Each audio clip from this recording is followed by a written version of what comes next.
Таджикистан – это страна, о которой многие слышали, но мало кто знает ее настоящие тайны. Гордые горы, древние традиции и люди, которые сохраняют свою историю сквозь века. Сегодня я расскажу вам о фактах, которые не оставят вас равнодушными. Крыша мира. Горы Памир в Таджикистане называют крышей мира.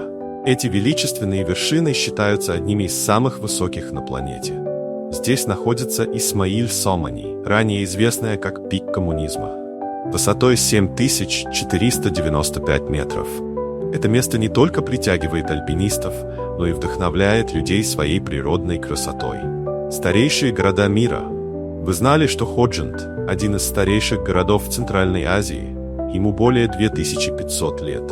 Этот город был важным пунктом на Великом Шелковом пути и сохранил удивительное наследие, впитавшее в себя дух древности.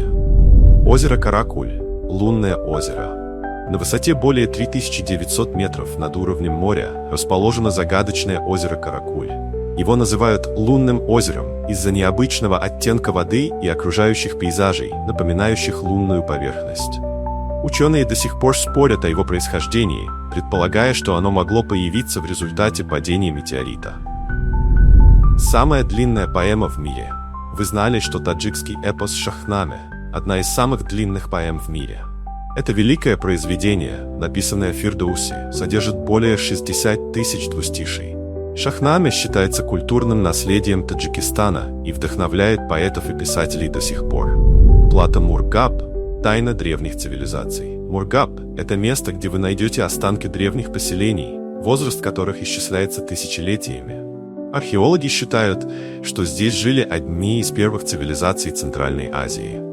До сих пор здесь можно найти артефакты, которые раскрывают тайны прошлого. Таджикистан – это не только страна с удивительной историей, но и место, где каждый камень, каждая река и каждый человек рассказывают свою уникальную историю. Если вы хотите узнать больше о традициях, культуре и природных чудесах этой страны, подпишитесь на канал и поделитесь этим видео. До встречи в новых выпусках.